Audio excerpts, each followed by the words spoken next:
I've reached my limit. I deeply regretted my grandmother's words. Why didn't I take my grandmother with me back then? Why didn't I try to meet her earlier, even if it meant forcing the issue? I held her frail hand that had become just skin and bones. Not knowing what to do, I reached out to someone. While waiting in the hospital corridor, I got a call from Mary Ann. "Oh, did you get to see Grandma? Why the heck are you asking me like that? What's going on with her? Why has Grandma lost so much weight?" "Well, idle folks can't expect luxuries like meals. If you don't work, you don't eat, you know." My grandmother had always worked so hard for us. Certainly harder than Mary Ann, who's always lazing around. "There's something I gotta say."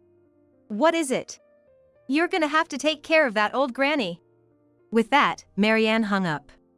If she felt that way, then I'd take care of her. From then on, I took care of my grandmother with all my might. At first, my grandmother looked sorry for us, but over time she started to recover. We need to give those idiots a piece of our mind. My name is Alicia Sutton, a 28-year-old single woman, living at my family home with my grandmother, Josie. I have a brother named Michael and a grandfather who's hospitalized. Our parents passed away in a car accident when I was in middle school. Don't worry, Alicia and Michael. Your grandparents will always protect you. With that, my grandmother held me until I stopped crying. I remember my grandfather comforting Michael by patting his back. From then on, we were taken in by our grandparents. Losing their only son and suddenly taking in 2 growing grandchildren must have been tough on them. While I actively helped out my grandparents, Michael, who was in high school at the time, started to clash with grandfather. I never wanted to come to this rural place in the first place. It seemed Michael couldn't accept the fact that he had to transfer schools because of the move. That being said, I wouldn't say my grandparents' place is that rural. It's in a regular suburban neighborhood with no transportation issues. However, where we used to live, there were places to hang out nearby, but after moving in with my grandparents, those places became distant. Probably why he wasn't too pleased. Gradually, he'd come home late, even staying out all night during high school, leading to big arguments with my grandfather. When he went off to college, he left home and started ignoring all messages from us. I was planning on going to college too, but just before that, my grandfather had a health scare. Michael took the money that was saved for my college when he left, so my grandfather worked hard trying to earn it back. So, I started working right after high school and took turns with my grandmother caring for my grandfather. My grandmother, having been a housekeeper in the past, took care of all the house chores, which allowed me to focus on my job, making ends meet. Alicia, don't overdo it. Remember to take care of yourself even when working. Thanks, but I'm enjoying my job, so I'm okay. The one who helped me was a neighbor, Robert Smith. He became a doctor, but his father is a company CEO. Thanks to Robert's efforts, I got a job in his father's company straight out of high school. Now, I even have a decent position there and owe a lot to Robert. Alicia, the hospital just called. Your grandpa's condition has suddenly worsened. One day, my grandfather's health deteriorated and he never woke up again. I asked Michael to come and at least see our grandfather during his final moments or for the funeral, but he didn't even show up, let alone reply. I was furious at Michael, but supporting my grieving grandmother was my priority. Michael finally showed up when we had finished dealing with our grandfather's possessions and things had calmed down emotionally. Hey, long time no see. Wait, Michael? Is that really you? Forgot what your brother looks like? That's heartless. That's rich coming from you, showing up now of all times. I confronted Michael, but he just brushed it off. Then, from behind him, a flamboyantly dressed woman popped out. Hello, you must be the dull little sister I've heard about. Excuse me? I'm Mary Ann. Technically, I'm your sister-in-law, but since I'm younger, I'll use polite words with you. Mary Ann's father is a CEO. She knows her manners. Their rudeness left me completely taken aback. A woman named Mary Ann was apparently Michael's wife. I didn't even know that Michael had gotten married, and I was very surprised to find out she's younger than me. So, what can I do for ya?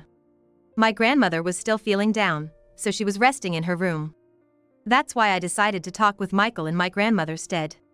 Grandma's resting. She's lost someone dear to her. Whatever, just leave. What? What's he talking about? That's the first thought that crossed my mind. You'll probably never get married anyway. Marianne is pregnant. So, what's that got to do with me? Grandma might want to take care of her great-grandchild, and we're gonna live here.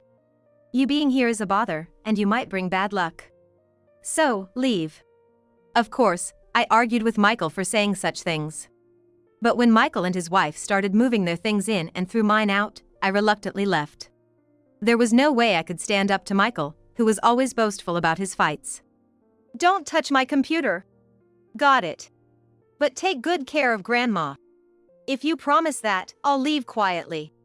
I was gonna look after her anyway. Otherwise, I wouldn't get this house. All of my grandfather's assets went to my grandmother. The only asset was pretty much this house, so he probably moved in with the intention of getting it. I explained everything to my grandmother, who noticed the commotion and decided to leave the house with the essentials. I'm sorry, Alicia. I promised to protect you. Don't worry about it, I'll be okay. My grandmother has been gentle and strict, while Robert has been the exact opposite. She doesn't like confrontations and tends to agree when pushed too hard. So, driving Michael and his wife out would probably be tough. Still, I left in the heat of the moment. As I was wondering what to do, someone called my name. Hey, Robert! What's up? I got a call from Josie. You don't know where you're going, do you? Robert and my grandmother have been close enough to exchange contact details. That's probably why she reached out to him. Even though Robert must have been busy, he came over. I've got things sorted on my end, let's go. I'll carry your bags too. Saying that, I followed behind Robert, who kindly took my luggage. I knew things would be fine if I left them to Robert. What worried me more was leaving my grandmother behind at home. I was so filled with concern and anxiety. After settling down at my new place, I called my grandmother. Alicia, are you all right? Are you taking care of yourself? I'm fine, don't worry. But what about you, grandmother? Are you okay? Well, actually. My grandmother hesitated a bit, but then she told me about the situation at home. Apparently, Marianne was using her pregnancy as an excuse to not do any house chores and just lazed around on the couch all day. Sometimes, she even left in the afternoon and didn't come back until nighttime. What's Michael doing? He seems to be working, but he doesn't contribute any money. Moreover, Marianne says that since he can't earn much, I shouldn't complain. It seemed like Michael and Marianne were ganging up and being unfairly critical of my grandmother. By the way, they seemed to be using the savings I had deposited when I lived with them. I'm sorry for using it without asking. It's okay. Use the money in that account as you see fit. Thank you. I truly am sorry, Alicia. By the way, doing all the household chores at my age is really tough. Indeed, even though my grandmother can handle housework, she's already 75. When I had lived with her, we used to share chores once I got used to my job, but it seemed Michael and his wife were piling everything onto my grandmother. After ending the call with my grandmother, I called Michael. It seemed to be his lunch break, so Michael answered pretty quickly. What is it? I heard from Grandmother. You're not contributing money and pushing all the housework onto her, especially after we just lost Grandfather. Shut up. We're the ones taking care of her. You, with no marriage in sight, should just keep quiet. And with that, Michael hung up. After that, I sent a message on WhatsApp to comfort my grandmother, but he left it unread. I got really irritated by Michael's attitude. How did someone like him come from my kind parents and grandparents? I was still stewing over this when I got a message from Marianne. Heard from someone that you had issues with the way we do things? Coming from a jobless single woman who just sits at home, huh? Even over the phone, her condescending tone was clear. Jobless and staying at home? What's she talking about? What are you talking about? I have a job. You don't have to lie. Your grandmother told me you just sit at home on your computer all day. Seemed like she mistook my remote working for being jobless. My grandmother knew I was working, I was sure she explained it to her. Yet, Marianne, who's younger than me, didn't seem to get it. You're just jealous because we took the house you wanted to stay shut in. Just stay quiet, jobless lady. With that, Marianne hung up. She seemed to have quite a twisted personality. I sighed deeply. From then on, I couldn't get in touch with my grandmother and became increasingly worried. Alicia, is Josie all right? Robert suddenly asked me this after days of my growing concern. Sorry, what are you talking about? About 2 weeks ago, Josie came to our hospital. Hearing this, I was taken aback and pressed Robert for more details. Apparently, my grandmother had an accident with a bicycle on her way back from shopping and was taken to the hospital. So it just so happened that Robert, who's an orthopedic specialist, was assigned to her case, and the diagnosis was a broken leg. She had to stay in the hospital for a while, and she was just discharged the other day. Only Marianne came to pick her up. Moreover, Marianne was berating the grandmother, so Robert stepped in and intervened, as he told me. Why didn't you tell me sooner? I'm sorry. Josie asked me not to worry you and to keep it a secret until she was discharged. Also, I did inform your sister-in-law Marianne, but she said you were too busy to come. I had indeed been busy with work the past few days. So, Robert just took her word for it. I immediately reached out to my grandmother and Michael. However, I couldn't get through to either of them, so reluctantly I called Marianne, who responded with a clearly annoyed tone. Ugh, it's you again? Why are you so persistent? I heard grandmother broke her leg. Oh wow, wonder who spilled the beans. Anyway, why is it any of your business? Of course, it's my business. I'm gonna visit home soon. I can't deal with you, so I'll ask grandmother directly. Her attitude was, as usual, infuriating.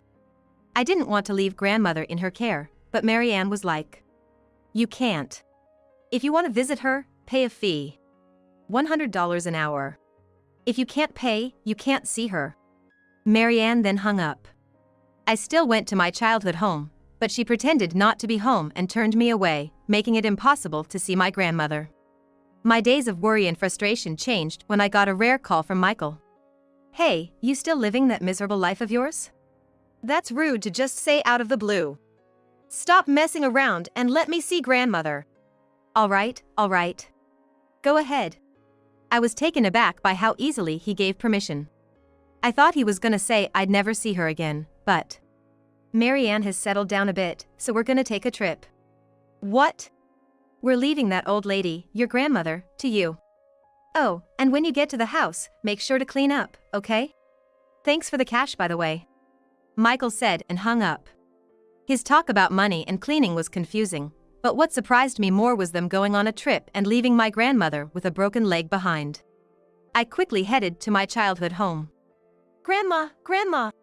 The home was nothing like the tidy place my grandmother used to keep, it was a mess. I searched for my grandmother, trying not to let the mess bother me. Alicia. Grandma! I found my grandmother in a cramped room that had become a storage space. My grandmother was barely laid out on a mattress in there. I rushed over immediately. I've reached my limit. Hearing my grandmother say this, I was filled with immense regret. Why didn't I take my grandmother with me back then? Why didn't I forcefully try to see her sooner? I held her frail, bony hand. Not knowing what to do, I reached out to someone for help. Alicia! Josie! Robert came over as soon as I called for help. He gave my grandmother a quick examination and administered first aid. As we were doing that, an ambulance arrived and took my grandmother. Thank you for coming. But, how did you get here faster than the ambulance? I was already in the area because I was worried about her. Robert always comforted me when I was overwhelmed with anxiety. He was waiting with me, as my grandmother was being treated. While waiting in the hospital corridor, I received a call from Marianne. Oh, did you get to see Grandma? Why the heck are you asking me like that? What's going on with her? Why has Grandma lost so much weight? Well, idle folks can't expect luxuries like meal. If you don't work, you don't eat, you know. My grandmother has worked hard all her life. Certainly more than Marianne, who mostly just lounged around. There's something else I wanted to tell you. What is it? I'm leaving Granny with you. Marianne hung up after saying that. If that's what she wants, I'll take care of her. Robert nodded in agreement with my statement. After that, I took my grandmother in and cared for her with all my might. If you need anything, just let me know. In fact, after being kicked out of my parents' house, I had been staying with Robert. Whenever I tried to leave, Robert would stop me. Given my mental instability, we kind of ended up living together like a couple. He even agreed to take in my grandmother, and he's been helping with her care from then on. Initially, my grandmother seemed to feel guilty towards us, but gradually she started to recover remarkably. I need to give a piece of my mind to those damn fools. She'd say that, working hard at her physical therapy so she might be able to move on soon. I've put you through so much, Robert, looking after Grandma and all. Don't worry about it. For the woman I love and someone who's done so much for me, it's actually a pleasure. Actually, Robert had been trying to get closer to me for a while. I liked him too, but with my grandmother needing care, I kept a little distance from him. Just when I was finally ready to give him an answer, Michael and his crew showed up, so I still haven't given my response. It's turned out, Robert's parents are a busy CEO and lawyer, and when he was younger, a nearby grandmother used to take care of him. So he's helping out as a way to repay that kindness. Hey, the house is still a mess. I was pointed out about a month after taking in my grandmother when Michael finally reached out. He seemed to have been on a pretty long vacation, which was surprising. I told you to handle it, didn't I? I never said I'd do it. Besides, you think you can just leisurely contact me without any repercussions? What do you mean? Aren't you getting calls from the company? I could tell from the other end of the phone that Michael was taken aback. I couldn't help but laugh at his reaction. Why are you so shocked? I let Michael in on a little secret. You know one of the big companies your firm deals with? That's where I work. And I happen to be good friends with the CEO. When I told him about this, he was furious and said he'd end the business relationship if he has an employee like you.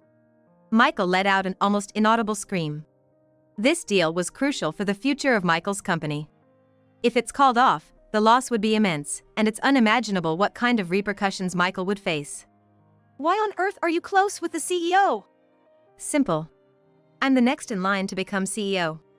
While Robert chose a path in medicine, I was expected to take on the leadership role in the future. The company president and his wife have always shown me kindness, treating me as if I were their own daughter. I've heard everything from Grandma. Marianne took away Grandma's phone so she couldn't contact anyone, and Marianne took the money I sent home to use for her trip. I'll never forgive you too. Bye. With that, I hung up the phone. I blocked all their contact information. Finally, letting out all the pent-up frustration felt so refreshing. I thought things would be peaceful for a while, but that wasn't the case. Alicia! Ugh, why are you here? As I left the office, Michael and Marianne were waiting for me. The two approached me quickly with grim expressions. We've been through hell because of you. And without waiting for a response, they started complaining.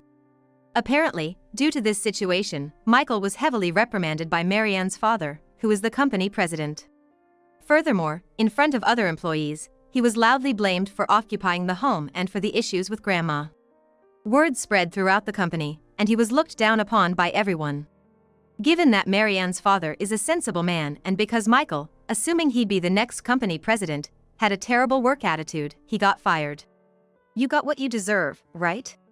Stop joking around! By the way, the reason they occupied the home was for Michael to join Marianne's father's company. They wanted to move here, but they didn't want to live in the strict house of Marianne's father. They figured our home was spacious enough, and they wouldn't need to spend money buying a new place. But because of you, we got kicked out of that house. The house was still under my grandmother's name. And in her anger over this whole situation, during Michael and Marianne's trip, Grandma sold the house. As a result, the two of them lost both their job and home almost immediately upon returning from the vacation. So, what do you want from me? It's your fault, so help us out. Yeah, because of you, Dad's mad at us. Listening to the two of them whining for help was overwhelming. Do these two have no shame? You two sure are selfish. Oh, hey Robert, good day. Alicia, thank you for all your hard work. Just then, Robert came along with my grandmother. Ever since the incident, my grandmother's recovered and been able to move around on her own if she was in a wheelchair. The look on my grandmother's face was pure anger. This dumb grandson of mine. You better not cause any more trouble for Alicia. Thanks to her surge of anger, my grandmother stood up and grabbed Michael by the collar. My grandmother has always been kind-hearted, but when angered, she's scarier than anyone else. Michael knew this all too well, so he let out a slight scream. You're no grandson of mine. I cut ties with you. Grandma! Oh, same here. I don't want to think of you as my brother anymore. So I'm cutting ties with you right here and now. And I'm definitely not gonna help you guys out. At my words, Michael and his wife went pale. Oh, there's something important you both need to know. Robert helped my grandmother back into her wheelchair and gave a big, genuine smile. He was clearly upset about what happened, so Michael and his wife were probably in deep trouble. My dad's the CEO of this company, and my mom's a lawyer. They looked into you too after what happened. And during that, they found something out about you, Marianne. At Robert's words, Marianne shuddered. And Michael gave a puzzled look. That baby you're carrying, it's not Michael's, is it? It's from your affair, right? Well. She was stammering. And I could tell Michael was taken aback. What the hell is going on? Shut up. Did you really think I was serious about an old guy like you? Despite being in a public place, the two started to argue loudly. We just called the police and then left. A few minutes later, the couple was taken away by the police. Later, one of Robert's mom's colleagues sued the couple. They were taken in by the police and eventually charged with neglect. Marianne's father, a CEO on the other end, sincerely apologized for the trouble his daughter had caused. He promised not to abandon the two, so business dealings resumed. These two will surely face hell even after they're released. Several apology letters came to my grandmother and me from Michael, but we just read and tossed them away. My grandmother had burned letters from him several times without even reading them. Yet, it seems Michael had divorced Marianne. Marianne's child has apparently taken in by some wealthy couple in New York. Since they claimed they'd raised the child properly without spoiling him, we decided to leave it in their hands for now. I have gifts for Alicia and Josie. The family estate that was on sale was bought by Robert. Thanks to Robert, the house filled with memories with my grandfather was saved. Furthermore, Robert decided to live in that house with my grandmother. Robert really saved us. I just returned the favor. Besides, I wanted to be happy with Alicia. After that, I married Robert. We had been dating for only 6 months, but considering the long wait, it was quite fast. Still, we were very happy. Furthermore, I was promoted in my company, and I am now officially being trained under my father-in-law as the next CEO. Seeing me in my bridal attire, my grandmother seemed reinvigorated with the hope of seeing her great-grandchild and eventually started walking with a cane. What's up? Well, since I live in this house, I thought Michael and Marianne would come. Oh, my parents took care of that. Apparently, Michael tried to get in touch with us, but was taken somewhere by the employees who adore me under my in-laws. As for Marianne, she couldn't return home, couldn't meet her child, disappeared into the nightlife of New York, and her whereabouts remain unknown. Later on, I gave birth to a lovely son. The news set both my grandmother and my in-laws into a frenzy of excitement. The future of this boy is still uncertain, but I hope he grows up to be a kind man like Robert and not a troublemaker like Michael. I am so blessed and happy. I genuinely smiled during those happy times. Robert too had a contented look on his face. When he grows up a bit more, we should all go to somewhere for a vacation. If you say that, Grandma might get so excited she might start running again. Saying so, the time we spend laughing together is truly precious.